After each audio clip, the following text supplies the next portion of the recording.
Congress party ఎన్నో హామీలు ఇచ్చింది, చాలా మాటలు చెప్తే మీరు నమ్మిండ్రు. 10 ఏళ్ళు కేసీఆర్ మంచిగానే చేసిండు కానీ వీళ్ళు ఏదో మరి తులం బంగారం ఇస్తారట కదా, ఆడపిల్లలకు స్కూటీలు ఇస్తారట కదా, 2 లక్షలు మాఫీ చేస్తారట కదా, ఇట్లా 2500 ప్రతి మహిళకి ఇస్తారట కదా అని చాలా హామీలు ఇస్తే నమ్మినాం మనం. అంటే ఏమైంది ఈరోజు? రేవంత్ రెడ్డి ఏడాదినర్థం పరిపాలన అయిపోయింది. ఏడాదినర్థం రేవంత్ రెడ్డి పాలన చూస్తే అంతా సగం సగం, అంతా ఆగమాగం, అంతా ఆగమాగం అయిపోయింది తెలంగాణ. ఒక్కటన్నా చక్కగా ఉన్నదా? ఏ ఒక్క స్కీమ్ అన్నా అమలైందా? ఏ ఒక్కటన్నా సంపూర్ణంగా ప్రజలకు అందుతున్నదా? ఇవాళ దయచేసి మీరు ఆలోచన చేయండి. రేవంత్ రెడ్డి పరిస్థితి ఎట్లుందంటే అసెంబ్లీ బయట అబద్ధాలు చెప్తాడు, అసెంబ్లీ లోపల కూడా అబద్ధాలు చెప్తాడు. ఒక్కటన్నా మాట మీద నిలబడాడు. ఇప్పుడే సబితక్క చెప్పింది, మేము గతంలో రుణమాఫీ ఏమైందా అని గట్టిగా పట్టుకున్నాం. పడితే దేవుళ్ళ మీద ఒట్లు పెట్టిండు. అన్ని ఒక్క దేవుడు గారిగా కనబడ్డ దేవుడి మీద అల్ల ఒట్టు పెట్టిండు. మా అక్క అన్నట్టు గండి మైసమ్మ మాత్రం తప్పించుకున్నది. ఆ గండి మైసమ్మ అనుకున్నట్టుంది ఈయన వచ్చి నా మీద ఒట్టు పెట్టడేమో అనుకున్నట్టుంది. ఈ దేవుళ్ళనే మోసం చేసిన రేవంత్ రెడ్డి ప్రజల్ని మోసం చేయడా? ఏం చెప్పిండు? 15 ఆగస్టు కల్లా ప్రతి ఒక్కరికి రుణమాఫీ చేస్తా అని రాముల వారి మీద ఒట్టు పెట్టిండు, జయంగీర్ పీర్ దర్గా మీద ఒట్టు పెట్టిండు, చర్చి మీద ఒట్టు పెట్టిండు, మరి అలా శివుని మీద ఒట్టు పెట్టిండు, యాదాద్రి లక్ష్మీ నరసింహస్వామి మీద ఒట్టు పెట్టిండు. కానీ ఇవాళ రుణమాఫీ అయిందా? ఇవాళ సగం మందికి కూడా ఇవాళ రాష్ట్రంలో రుణమాఫీ కాలే. ముఖ్యమంత్రి కదా ఆయన మాట నమ్మిండ్రు. 2 లక్షల మీదున్నోళ్ళు ఆ మీద డబ్బులు కట్టుండి ఒక్క క్షణంలో మీ రుణం మాఫీ చేస్తా అన్నాడు. పాపం ఆయన మాట నమ్మి కడితే ఇవాళ రైతులకు రుణమాఫీ కాలే, అప్పుల మీద పడ్డాయి. ఇవాళ ఆగమాగం అవుతున్నారు. పాపం రైతులు ఆత్మహత్య చేసుకుంటున్నారు.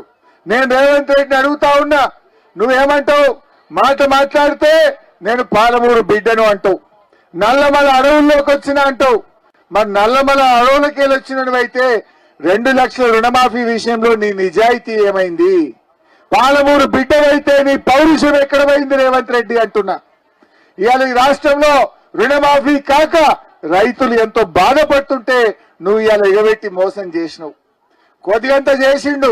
ఏం చేసిండు ఆ కొద్దిగంత మీకు కూడా అర్థం కావాలి.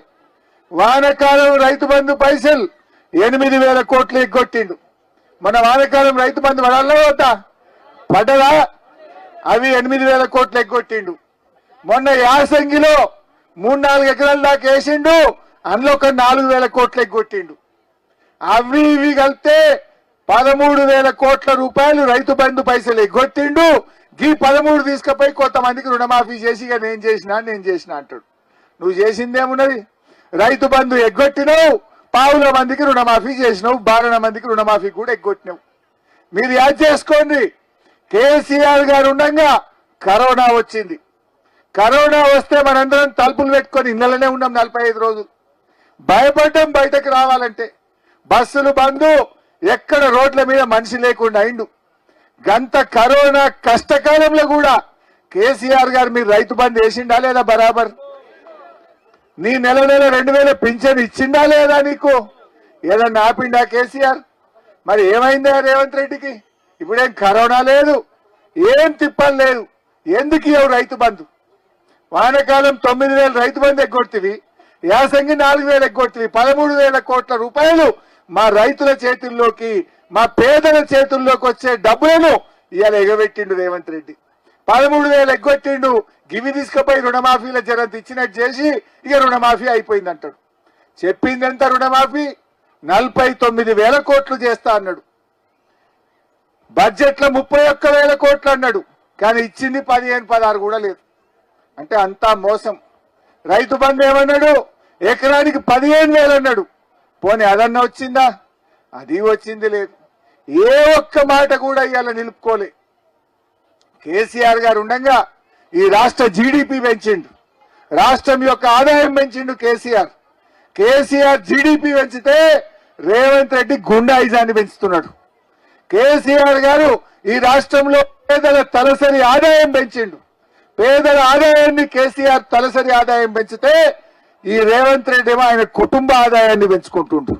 ఆయన కుటుంబ ఆదాయం పెరుగుతుంది తప్ప పేదలకు ఆదాయం పెరుగుతలేదు.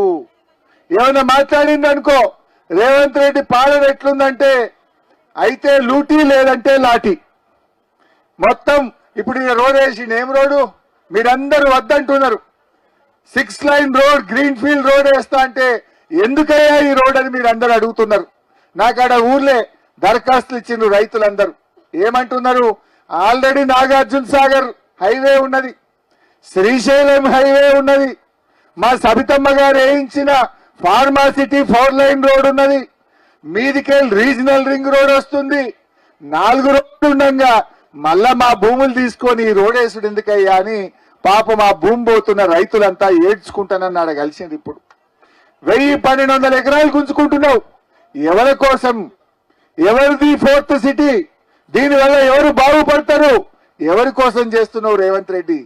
ఆ భూమి నీది పోయి ఉంటే నీకు బాధ తెలుస్తుండే. 1-2 ఎకరాలు కొనుక్కున్న రైతుల భూములు తీసుకొని ఇవాళ 4 లైన్ రోడ్ వేసే ప్రయత్నం చేస్తున్నారు. ఏమన్నది కాంగ్రెస్ పార్టీ? మా ఎస్సీలకు, మా ఎస్టీలకు, మా బీసీలకు ఇచ్చిన భూములకు పట్టాలు ఇస్తా అని చెప్పింది ఆ రోజు. అమ్ముకునే హక్కులు కల్పిస్తామని చెప్పింది ఆ రోజు. ఇవాళ పట్టాలు ఇచ్చి లేదు కానీ ఉన్న భూములు గుంజుకుంటున్నాడు రేవంత్ రెడ్డి. కొత్తగా మళ్ళా ఫార్మాసిటీ పక్కన ఇంకా 12,000 ఎకరాలు గుంజుతాడట. ఇప్పుడు 4 లైన్ రోడ్ పేరు మీద మళ్ళీ 1,200 ఎకరాలు గుంజుతున్నాడు. మహేశ్వరం కాన్స్టెన్సీలో ఇంకో 2,000 ఎకరాలు ఇండస్ట్రీల మీద గుంజుతున్నాడు. నేను అడుగుతా ఉన్న రాహుల్ గాంధీ గారిని, రాజ్యాంగం చేతులు పట్టుకొని తిరుగుడు కాదు, ఆ రోజు నువ్వు ఇచ్చిన మాట ప్రకారంగా ఎస్సీ ఎస్టీల అసైన్డ్ భూములను పట్టా భూములుగా మార్చండి, వాళ్ళకు హక్కులు కల్పించండి అని చెప్పి ఈరోజు డిమాండ్ చేస్తా ఉన్నాం. బాగా ఆలోచించాలి. మీరు కూడా భయపడాల్సిన అవసరం లేదు, మేమందరం మీకు ఉంటాం.